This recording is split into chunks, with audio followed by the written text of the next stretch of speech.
Welcome to Drink Beer, Think Beer, the podcast that gets to the bottom of every pint. I'm John Hall.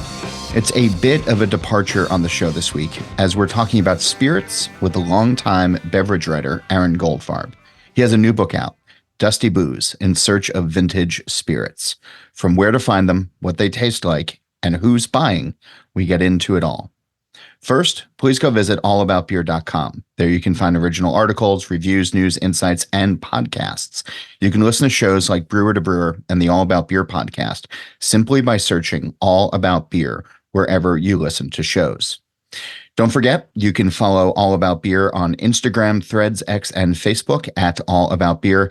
And to keep up with all of the smoked beer news and releases, check out This Week in Rauch Beer by searching the group on Facebook or following at TW Rauch Beer on X, Threads, and Instagram. We also have some apparel that's available too on allaboutbeer.com/merch.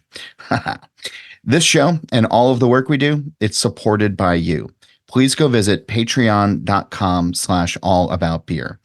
A few bucks goes a long way to fund writers, photographers, creators, and editors. And if you'd like to learn more about advertising on this show, please email info@allaboutbeer.com. Beer might have its old money tickers, but it hardly compares to the finds vintage booze hunters unearth. In his latest book, Dusty Booze, In Search of Vintage Spirits, which is now available wherever fine books are sold, author Aaron Goldfarb takes us on a fascinating journey of history, intrigue, lost flavors, and today's tastes. Goldfarb, if you don't know, has been a journalist for over a decade, frequently writing on the subjects of cocktails and drinking culture for such publications as the New York Times, Esquire, Playboy, Punch, and VinePair. And he's had features written about his career in the Times, Forbes, and Boston Globe. His previous books include Hacking Whiskey, and he was named a finalist for the Tales of the Cocktail Spirited Awards Best New Book and Gather Around Cocktails. In 2020, Tales of the Cocktail named Goldfarb the best cocktail and spirit writer for the year. He lives in Brooklyn with his wife, daughter, son, cat, and a lot of bottles of booze. Here's our conversation. Welcome to the show. Thanks for doing this, Aaron. And I'm sure that a lot of folks who listen who are not writers are going to think that it's fairly commonplace, but you did with this book, or this book came from a place that I think a lot of journalists and writers often dream about. You wrote a newspaper article and got a book out of it. And I'm wondering where the genesis of that first article came from. And then did you always have a sneaking suspicion that it could be a full book? Yeah, so Dusty Spirits, Vintage Spirits is something that's kind of fascinated me over the last decade. And I've written little articles about it for, little publications that are not the New York Times.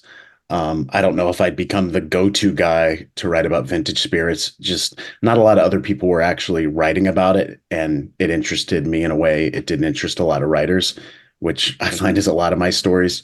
I am just interested in weirder things.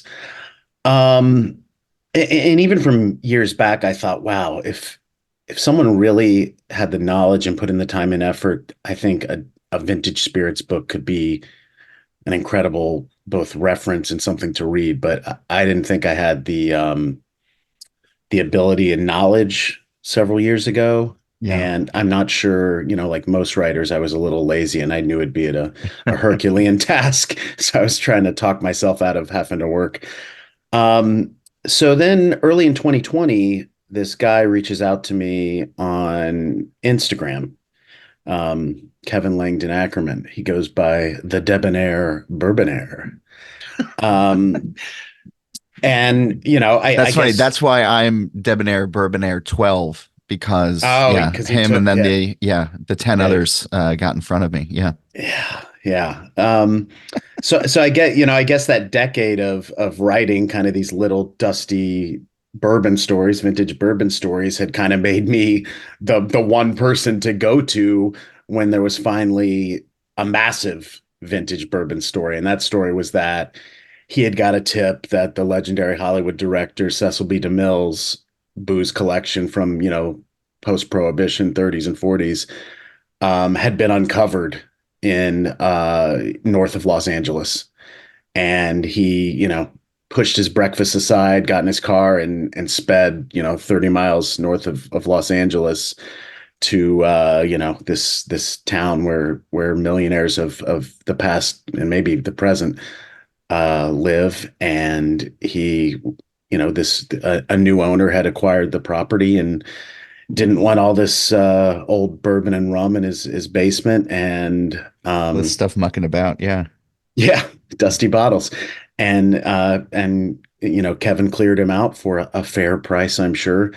And I wrote that story for the New York Times. I had coincidentally acquired that was my first and so far only New York Times story. I'd acquired a kind of relationship with a New York Times editor early on in the pandemic based on another story that ultimately didn't get published. So when I had this one, I knew this was a slam dunk New York Times story, and it ultimately did end up being one. And yeah, you're right. I've written a lot of books and I've written a ton of articles, and never after you write an article do the publishers come calling and Yeah. want you to expand it. Which did happen this time. I mean, the Cecil B. DeMille article did well, but it didn't go like ultra viral by any stretch of the Sure. imagination. Because it is still sort of a niche. Like I remember reading it at the time and being like, damn, that's a great story. And like, I'm glad that you documented it. And then you move on with your day kind of thing. Or, it's one of those stories that, writers will mention, years later where it's like, boy, you really crushed that. Or, that still lives in my head a little bit, like things like that. But Yeah, yeah, yeah, absolutely. But several publishers did indeed think it was a story. And yet again, I went back to 5 years ago thinking, damn, I really don't want to do all this work. Write a 400-page book. But then Kevin told me, "You think Cecil B. DeMille is big? I'm tracking an even bigger Hollywood stars collection because he lives in Los Angeles and he's also a memorabilia collector, so he kind of deals in both worlds. yeah. He's and he kind of gave me permission hesitantly to both follow along as he tried to find this other collection. I can say it. It's Howard Hughes's collection Okay. that apparently had been locked in his office in 1976 after he died, and apparently was still sitting there as recently as 2021, just sealed in Howard Hughes's office, which hadn't been touched by the new owners of the building that was called 7,000 Romaine in Los Angeles, a fairly famous office building. Um, and so with that as a kind of a backbone, I felt a little more confident in producing a work. And, then like journalists, I started digging in. I started going places I'd never really researched before. Is there vintage tequila? Yes. Is there vintage rum? Of course. And that kind of filled out the book. So I was learning and teaching myself stuff and meeting new characters as I traveled along in the journey of writing the book, which was both great fun and a lot of work, as I said. So let's track it back before that original article Okay. and, to some of the smaller ones where, you know, all of this sort of started. What was your introduction to vintage booze, to dusty bottles? Yeah, as you know, I kind of started more in craft beer with my writing, and I started not moving, but um, at the same time getting into bourbon as bourbon was having its own renaissance in the aughts. And I remember I was in Kentucky with some other writers for an event or something. This was about maybe 2012, and this guy who clearly knew a lot more than me at the time, and probably still today, Josh Peters is his name. He told me he was a dusty hunter, and he'd drive around Los Angeles to old liquor stores, seedy liquor stores in neighborhoods you're not supposed to go in, and sometimes find bottles that were still on the shelves from the 40s, 50s, 60s, you name it. Because a lot of liquor bottles have barely changed their logos. You see an old Grandad from the 1960s, it looks pretty much the same as today. Yeah. Ditto Maker's Mark, Jack Daniels, a lot of them, they really look the same. So, if you really didn't pay attention to your inventory, if you kind of had the customer base not really caring about the hottest and newest thing, it was possible, and this occurred in thousands of liquor stores across America, if not the world, that incredible bottles from the past were just sitting on shelves with the, $2 sticker from 1965 still on them. Um, why I asked Josh, well, why would I care about a 1960 old granddad? Yeah. What's the difference? Um, Unlike say beer or wine, alcohol doesn't age in the bottle. So if you open a 1965 old granddad, you're going to taste what it tasted like in 1965. Again, why does that matter? Yeah. Well, there were different production methods in the past. There were different distilleries in the past. Old Grandad for the last 30 or 40 years has been made by Jim Beam, but previous to 1987, I think it was made by a distillery called National Distillers, one of the most legendary distilleries in American history. That's been defunct, for 40 years. So to find an old granddad pre 1987 is to taste a distillery as it would have tasted then that no longer exists and is, in many people's opinion, including my own, superior to the Jim Beam distillate of today, which I happen to think is pretty decent, but doesn't compare to the national distillers. Same with Stitzel Weller. Stitzel Weller was the distillery owned by the literal man, Pappy Van Winkle, which was producing a very unusual wheated bourbon from, I think, 1935 till 1992. You find a Stitzel Weller bottle from that era, you're going to taste something that simply doesn't exist these days. And Hmm. that was very exciting to me. So a lot of my earliest stories were kind of the, we've all done it as journalists, the aw shucks, this community exists, and here's how you can maybe be a part of it, and here's how to read a bottle to know it's from 1982 and not 1985, and kind of reference guide type things. But for most of the world, most of the readers of these websites and publications, they didn't know this kind of stuff, and most people that read my book probably still don't know this stuff. It is a very esoteric, still fairly small community. Yeah. And I mean, I imagine that when somebody starts writing about it, or now that a book comes out, it becomes like harder to even get into it if somebody was really looking to do it, right? Well, the funny thing is when Josh told me about Dusty Hunting back in 2012 or whatever, I kind of said to myself, ah, damn, I wish I'd heard about this earlier. It sounds like a fun thing to do. The game is already over. If I started Dusty Hunting, New York City in 2012, I probably would have done pretty well. Hmm. But I didn't.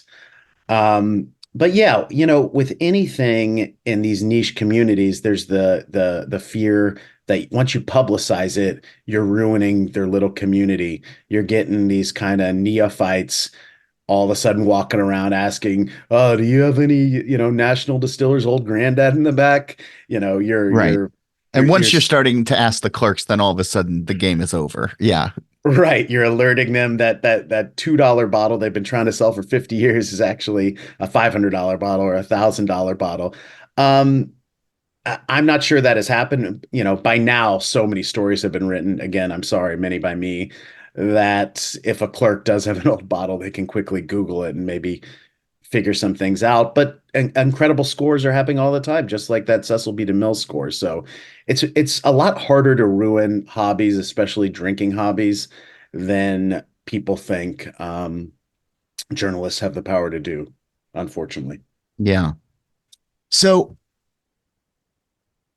I mean, there's a thousand threads I want to pull now, but there's something about hearing your description of, okay, these bottles were coming from this distillery back then, and versus where they are now. And I'm wondering, when you've had the chance now and again, or talking with folks who have had the chance now and again to taste those old bottles versus what's available in the market today with those largely unchanged labels, how vast is the flavor profile? How big is the difference between the flavors of back then versus the flavors now?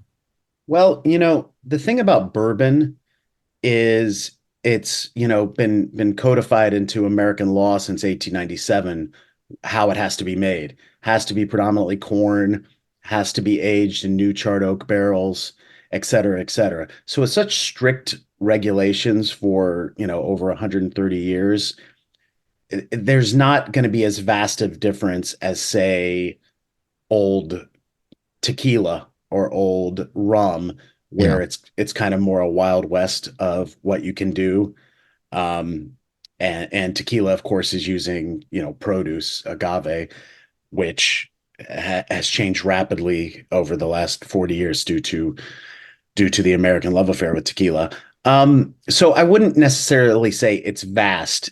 If I handed you a 1960s bourbon and didn't tell you what it was, you wouldn't go, "What the hell is this? This It doesn't wouldn't take taste." so far outside the realm of, yeah. Yeah, you would clearly be able to identify it as bourbon. It would probably taste better to you, richer in texture, exploding with notes of caramel and cinnamon spice and stuff like that. But you would clearly identify it as a very, very good bourbon. And to be clear, there are bourbons today that are just as good as bourbons from the past. Um, but a lot of the stuff from the past, especially when you have what many people of today would perceive as a bottom shelf bottle, an old Grandad, an old Overholt, um, they'd be sublime compared to, you'd have to Hmm. compare them to top shelf stuff today. Oh, that's interesting. I like that. I mean, when did that switch happen for us thinking about some of those bottles? Is it marketing? Is it Well, just a proliferation of more distilleries or more brands? yeah, I think that's it. It's kind of exploding portfolios. Old Granddad, I don't even know if there were top shelf, middle shelf, and bottom shelf back in 1960 because everyone just made one brand. There was Old Granddad, there was Wild Turkey. Wild Turkey today has Wild Turkey 80 proof and 101 proof. They have their Russell's Reserve line, they have their Master's Keep line. So there's all these different levels and categories. But back then it was just everyone has their, $6 bottle of bourbon, and you're an old granddad man or an old pro man or a Jack Daniels, drinker Yeah. or So whatnot. how it So was in the beer space of, one of the big three or big four. Yeah. yes, exactly. Yeah, totally right. It wasn't the ballooning portfolios, which kind of happen, um, I guess maybe 90s or 2000s. To be clear, there were some people dipping in to the top shelf game. Stitzelweller, which I mentioned, ran by Pappy Van Winkle. Um, he was releasing Old Fitzgerald, which he had a very old Fitzgerald and a very, very old Fitzgerald and a very, I think, very extra old Fitzgerald. So it's kind of fitting Pappy Van Winkle today. The bottle is the hype bottle par excellence because Pappy Van Winkle, the man, even back in the 30s and 40s, was one of the first to really get on the hype train of trying to excite drinkers with ultra age stuff, with fancy packaging, with cool labels and gold foil, whatever. But aside from that, there wasn't a high end old granddad. There wasn't, Maker's Mark famously has just made Maker's Mark from 1965 till, I think 2010 or whenever when they introduced their Maker's Mark 46. It just wasn't something you did. You made your best bourbon possible, and that was that. Yeah. So as you start getting into this book and as you start, you're talking with folks who are actively hunting, um, there's always that part, or usually there's that part of a book where during the reporting phase, you think it's going one way, and then all of a sudden it takes a turn. It the reporting reveals something new, a new thread opens up a new wormhole, whatever you want to call it, rabbit hole. Um, was there that for you with this book? Yeah, all I had known all the way up to selling the book were bourbon dusty hunters. You know, bourbon guys are kind of the loudest spirits collectors in America. Whether you're deep into the scene or not, there's, just bros that love their Pappy and their Yamazaki and their, whatever. So I thought it was going to be an entire book about these bourbon guys. Because I'd never heard of anyone that collected other things. I didn't even know if they existed. Um, but after recounting so many stories of these bourbon collectors, and there's only so much you can talk about bourbon from the past, I started asking myself, are there dusty hunters for tequila? Are there vintage rum collectors? And when I started going into those other categories that I knew almost nothing of, I actually found some of my better stories in the entire book, and better reasons for why someone would want to dip into the past when it comes to spirit collecting and drinking. The tequila and the rum part, I find the most fascinating. Just because, and I know you were on Steal This Beer and we talked about it a little bit, but what we think of as tequila now is Yeah. such a far cry from what tequila was in the era that you're writing about in the book. And it seems to be similar with rum as well. Is that just the victim of overproduction? Yeah, I mean, tequila was never meant, and I can say never meant because there wasn't a grand king of tequila 200 years ago that said this is only made to be drunk by, Mexicans, but when you're making something that can only come from one kind of agave from one region of the world, and agave should take 5 to 7 years to mature before they're most fit to use in tequila. This is not a product that can be in every grocery store and liquor store on planet Earth, which it mostly is today. So these big brands and the tequila industry had not been affected by conglomerates till I think 1999 was the first year a international conglomerate acquires a tequila brand. That's Brown Forman, who owns Jack Daniels, acquired I think Herradura. So this was mostly a kind of untouched spirit until well into the 2000s. And that's when it starts getting kind of rapidly drunk and pursued by eventually first Americans and then eventually the whole globe. I mean, tequila's red hot in Europe these days. Um, there's no way to make tequila faster. There's no way to make whiskey faster either, but you can sell 2-year-old whiskey. It's not going to taste as good as 10-year-old whiskey, but you can do it. Yeah. With tequila, if you harvest agave in 2 years, it's not going to be as ripe. It's not going to have as much sugar content in it for fermentation. It's not going to ultimately taste as flavorful as good. But that's what was being done.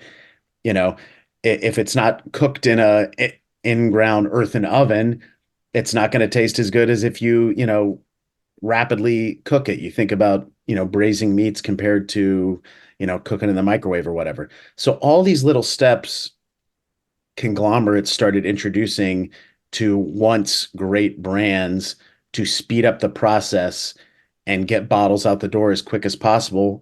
Every little step made tequila worse. Um, I've talked about this with you. Not a lot of people know that you can legally add additives to tequila.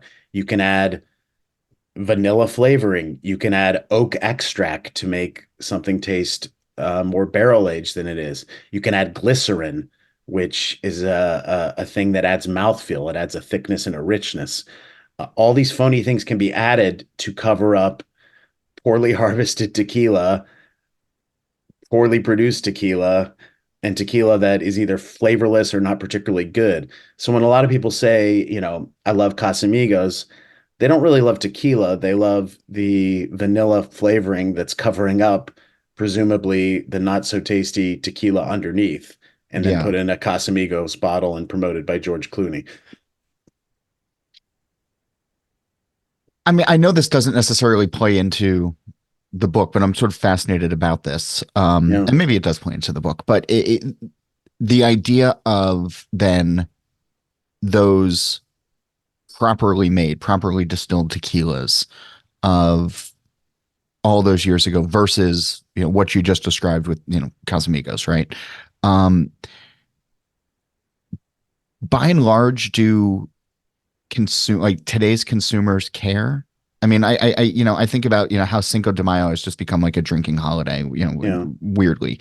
And people are going to do shots of Cuervo because Cuervo tastes like Cuervo kind of thing, or, whatever it is.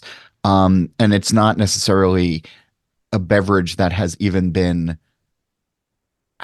marketed as like savoring, like I know people get a margarita, but then that's just going to be lime juice, right? Or it's going to be, something that you shoot down versus sipping. And I know that there's a niche of folks who will get tequila for sipping, that kind of thing, but it's not by and large the drinking public. So do people care, do you think, about what tequila tastes like now versus back then by and large? And then what do those collectors, if they are actually drinking any of these bottles, what are they getting out of that experience? Well, there's unlike probably any other spirits category, tequila has like several different sects of people. Yeah, no, SECTS. yeah, it's You have like the club goers that love to, drink the tequila in obnoxious bottles, which is which is palatable stuff, but it's stuff that's often covered up by additives and whatnot. You have the people that are just happy with their Casamigos margaritas, and then the smallest group is kind of the people that actually love to taste agave, um, which I do include myself in now. Um, Did you before you started writing this? I drank a lot of tequila, and I think I kind of knew what was good and bad, but there were two eye-opening experiences for me. So Salsa, which is a brand still today, and not a great brand pursued by serious tequila drinkers. It was an incredible brand back in the day before all this funny business started going on. And I tried a 1960s Salsa at a bar. It was $30 a pour for 2 ounces, which is Yeah. pretty reasonable in the vintage game. And Maybe there's a not so quote. much for writers, but yeah, that's yeah. Right. And I Yeah, actually paid. there goes your advance. Yeah. um, there's a quote in my book from this guy Pablo Moy, who Hmm. was a legendary tequila dusty hunter in the day and a bourbon dusty hunter, and he owned bars in Los Angeles, and now he owns bourbon brands. But he says a quote I love, that when you taste vintage tequila, it's like the first time you've ever tasted tequila. And you really won't understand that quote until you try one of these tequilas from the past. So when I tried that 1960 Salsa, I could tell that was like the first time I'd ever tasted what tequila is supposed to taste like. It tasted like the land, the earth, minerals, vegetation. It didn't taste like vanilla frosting or barrel extract or, hangover in a bottle. It tasted what tequila is supposed to taste like. And again, that salsa from the 60s would have been on the same shelf with Old Granddad. It wouldn't have been a vaunted bottle of the era. Um, Tequila was like 1% of the market, spirits market in America back then, I think. So when I tried that, my mind was blown. And so now you're seeing brands, modern brands today, that know there is a small base of connoisseurs, and they're trying to go back to creating tequila the old-fashioned way. Probably the most famous or hyped modern brand is called Fortaleza, and it's owned by one of the Salsa's, scions.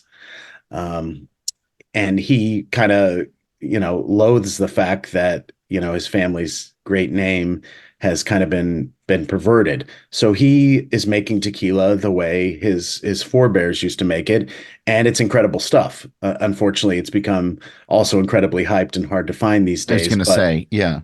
but that's the one.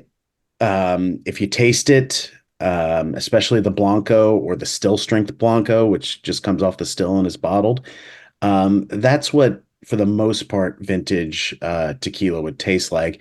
And it's not a flavor profile you really see in a lot of tequilas, certainly not a lot of mainstream tequilas you're going to see at, sports bars or whatnot today. There's a few other brands that are making good stuff too. Simbre, Valis, Lalo. There's certainly a few, and more every day are trying to get into this just artisan tequila making that's kind of been lost to conglomerates and nightclub culture and whatnot. But I'm pretty optimistic about where tequila's headed for the most part. It does it having had that bottle from the 60s, um, and having been drinking tequila beforehand, I'm wondering, does it change the way that you, as a casual drinker, even if you could be a casual drinker, I know it's tough when we're in these jobs, um, I don't mean like it's, it's tough to drink casually. I just mean like we approach things with a critical palate Yeah. or a critical eye a lot of the time. Has tequila fundamentally changed for you? Like when you have tequila for quote unquote the first time, from one of these bottles, can you go backwards? No, I mean, most Americans were of about the same age, I think. Yeah, Tequila was pretty much a bad word when we grew up. It's what you drank in a frat house basement. It's what you drank as punishment. Um, right. it was not a It's bad luxury, decisions. Yeah, right? So, and the tequila today is now, still somewhat seen as a party drink and whatnot. As you said, not a sippable spirit in most people's eyes. Um, when you taste stuff from the past or when you taste Fortaleza in the present, you're really tasting something that completely changes your opinion of what tequila can be and what it should be. yeah. There's a couple of bars around the country, that we've talked about, that specialize in vintage cocktails or Yeah. vintage drinks for those of us who don't have access to old Hollywood royalty bottles or whatever. um what have you found for the curious who are out there? um what do you recommend is a good introduction to being able to taste some of these? Be it in a cocktail, be it in a, is it just, hey, what do you like now? And go find something from the past and get a pour of it? Is it get out of your comfort zone a little bit? What's a good way to experience Yeah, I some of these mean, bottles? Yeah. yeah, if you drink some of that Stitzel Weller from the 60s, that's going to run you hundreds and hundreds of dollars an ounce. So not the greatest place to start. But I usually recommend stuff from Heaven Hill prior to 1996. Heaven Hill's still making great stuff these days, but in 1996, the entire Heaven Hill campus caught on fire and a lot of barrels burned down and distilling equipment. So that's kind of a demarcation line between the past and the present. Yeah. As I said, Heaven Hill's still very good these days, but if you taste 1980s Heaven Hill, which won't cost you a ton of money for now, Hmm. um, it just has a richness in mouthfeel. And even at a lower proof, 80 proof, 85 proof, it's just a lot better than what you would expect from 80, 85 proof these days. Most, bourbon nuts these days will only drink high proof stuff. And that's not completely because they're, trying to flex how tough they are. I get it. 80 proof bourbon, modern bourbon to me is almost undrinkable. It's so watery and so lacking in flavor. You try that 80 proof Heaven Hill from the 1980s, and it's packed with flavor, packed with texture and mouthfeel. And you're saying what went wrong in these intervening years to make 80 proof bourbon so undrinkable? Um, and Is that a stance? Sorry to interrupt, but is that a stance that you had even before writing the book, or is that also something that has emerged through your research and tasting for well, you personally? Yeah. I'd always found modern low proof stuff virtually undrinkable and lacking in flavor. I don't necessarily think you need to go to, what the collectors call hazmat bourbon. That's 140 proof or higher, so called because it's not allowed on airplanes because it could catch fire. But Cool. um, Yeah, Basil Hayden's probably the most famous 80 proof bourbon these days, and it's like iced tea to me and a lot of drinkers. So I knew I didn't like low proof stuff these days, but when I tried it from the past, because there wasn't high proof stuff in the past, there was, 100 proof might be a very high proof in the past. Wild Turkey famously had their 101. That was kind of the max cap for proof back then, maybe 107 for a few Stitzel Wellers, but there were not 130 proof bourbons in the 60s, as far as I know. And they were just able to pack a lot more flavor into that proof back in the day. I've been thinking about as I was reading through the book, an experience that I had. It was probably post college at this point, but uh, we were at a house in the Poconos that my mother-in-law owns, and we were going through the old closets as you do when we were having a party, and we found an old bottle of Virginia Gentleman Yeah. bourbon that was still sealed, had the tax stamp on it. The white label across the top and everything. And realizing that it hadn't been touched probably since they moved in the 80s. We're like, well, nobody's going to miss this. So we opened it and we had a great time. I don't remember a damn thing about how it tasted. I remember the hangover the next day. But in reading the book, it occurs to me that as it's not just necessarily great booze collections of famous Hollywood scions, but that there probably are folks who have bottles in their houses, or their parents' houses or their grandparents' houses, that maybe was given as a gift all those years ago. Maybe it's moved around from time to time. Are is there an amount, or is there dusty booze in, like, hiding in plain sight in somebody's home liquor cabinet, or Yeah. maybe not so much? Yeah, absolutely. A lot of collectors have realized that the days of going to, retail stores and finding these old bottles, those have all been pretty much picked over. The new collections are coming from houses. Old people are dying every single day. Um, sorry to break it to you. That happens. Yeah. And, a lot of them had collections they didn't finish. Some have gifts. I'm in the last week I've learned, maybe it's a positive, maybe it's a negative of having written this book. I'm getting a lot of DMs on Instagram from strangers saying, "I have this bottle. I found this bottle. Grandma has this bottle. What's it worth?" Yeah. And I was nine going to say, times, because everybody wants to play Antiques Roadshow with this now. yeah. So just yesterday, I had three of those DMs, and two of them I had to tell them, well, it's kind of crap. You're not gonna get rich. And then one woman wrote me, and she happened to have a probably $5,000 bottle of old Stitzel Weller, Damn. and I said, congratulations, that's a great bottle. You can drink it, or I'm happy to take it off your hands for a very very bad price. Um, but There goes the next book advance. Yeah. yeah, I mean, one of the things is a lot of people from the past, a lot of, our grandparents drank stuff that's not particularly sexy to collectors today, whether Canadian whiskey, blended scotch, Yeah. you know, weird liqueurs like Midori. That's all my grandpa had in his cabinet when he died, and I tried to rate it. Um, and those might be better tasting than their incarnations today, but they don't have much value. If grandma dies in Louisville, though, there's a decent chance her basement might have something good in it. Um, what about today's bottles?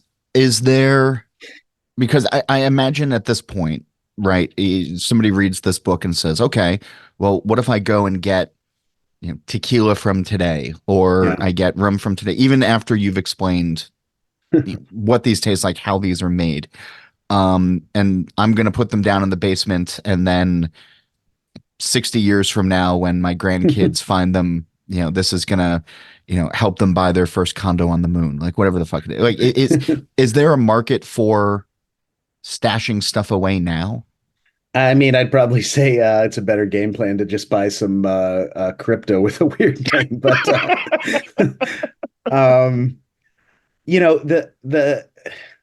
never know what's going to be worth money in the future. I mean, Right.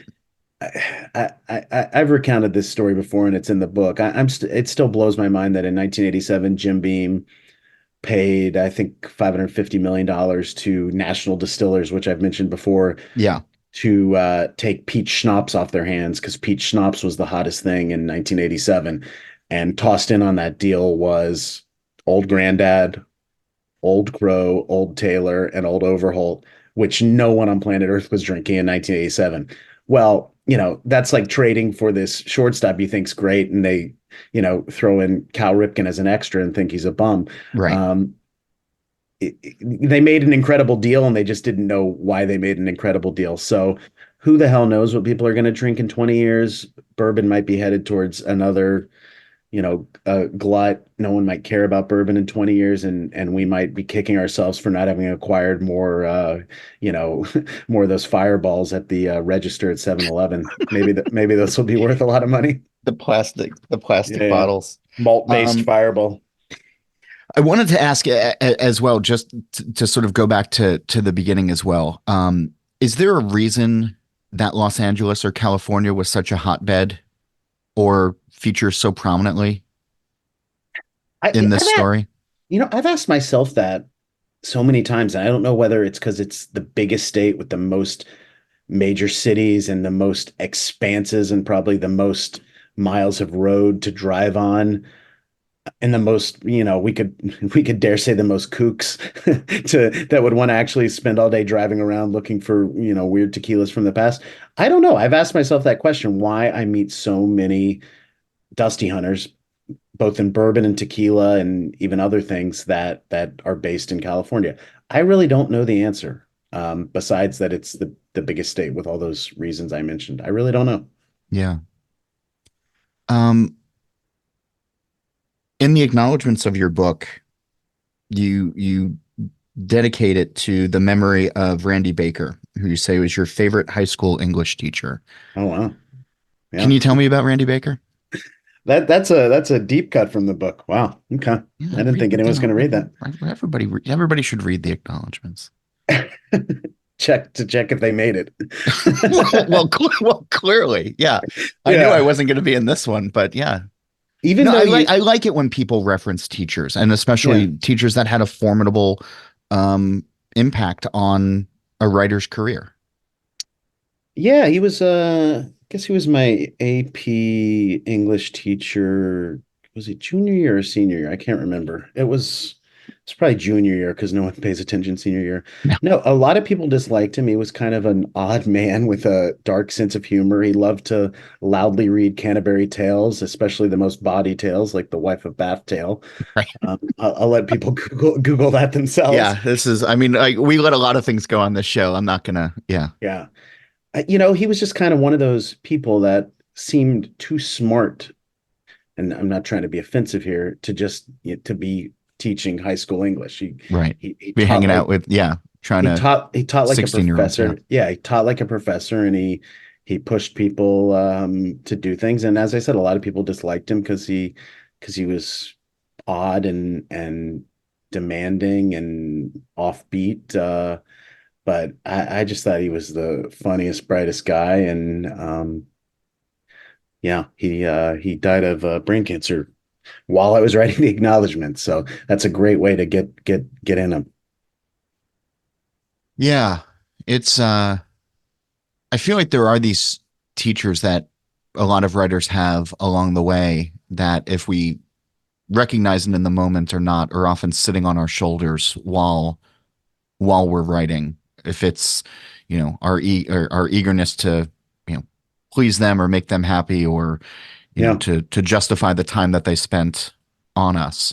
Um, Yeah, I'm not sure I spoke to him since, I was 18 years old either. And I'm 45 now. So yeah. think about that. Before I let you go, I want to ask you the green door question, Okay. which is the premise on the show is in the television show The Good Place. In the final season, they introduce a concept of a green door where the characters can walk through it and be anywhere they want, doing whatever they want to be doing.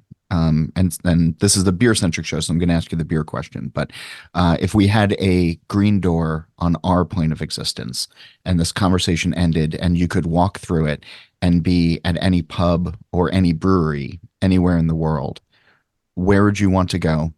Who would you want to be with? And what would you like to be drinking? Oh, wow. Um, breweries accepted or just Yeah. pubs? Yeah. Let me think about that. Um, I really love, I was thinking about Cantillon because I just had a wonderful experience there, probably circa 2012. I don't know if it's as sweet now as it was then, but it wasn't overloaded with Americans just crushing foo bottles. It was, you could have a relaxing Saturday while what John Pierre put logs on the fire and people just pleasantly drink. But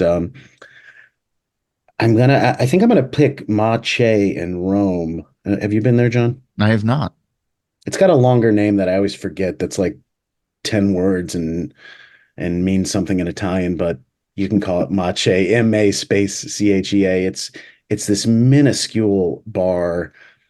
Um, there's always old Italians just smoking cigarettes and watching like Division 4 soccer, but it has the most unbelievable beer list. But no one goes there because it has the most unbelievable beer list. People go there to drink and have community, but then one American walks by and goes, "Holy cow, they have like St. Lamb Venus on tap. Why is that on tap?" And then you come back the next day and that tap's been tapped and they have another Cantillon on tap. And you're going, "What is going on here? I haven't seen a single beer geek who is crushing all this beer." And they have the best, lagers and pilsners, and it's just an incredible list. But again, you don't go there because they have incredible stuff. You go there to get a beer, and then you take it outside and stand on the cobblestone streets while Vespas shoot by and nearly kill you, and you enjoy the Rome air. I liked it because my kids and my wife and my family we could just be outside hanging in Rome, and I could walk back in and get another beer and just enjoy the beautiful Rome atmosphere. So I'd pick my family at Mache. I love that. That's great. Um, there's so much more to uncover about Dusty Booze, vintage booze. So I'm going to encourage everybody to go and get the book, which, as of this airing, is now available where all books are sold, and you should go and support it. It's called Dusty Booze: In Search of Vintage Spirits, and it's by the one and only Aaron Goldfarb. Thanks for being on the show this week. Thanks for writing this book. This is a fun book. Thank you. I appreciate it. I'm glad I did write it. Any fun bottles tucked away in your cabinets? Tell me about it. You can email me. It's John Hall. That's JOHNHOLL at allaboutbeer.com. That's also how you can get in touch with questions, comments, or guest suggestions. A reminder, go visit allaboutbeer.com. There you can check out the podcast page, the merch page, and read great new content, as well as the archives going back to 1979. Don't forget, you can follow All About Beer on social media at All About Beer. And if you're interested in supporting journalism in the beer space, and I hope you are, you can email us at info@allaboutbeer.com or go to patreon.com/allaboutbeer. One more time, don't forget, All About Beer is a podcast channel. Search and subscribe on your podcast platform of choice. Steal This Beer has new episodes every Monday. The BYO Nano podcast comes out on the 15th of every month. And go check out probrewer.com each week for original articles from the All About Beer team. As for this show, Nate Schweber does the music, Jeff Quinn designed our logo, and I'm John Hall. New episodes release every Wednesday, and that's when I'll be back again to drink beer and to think beer.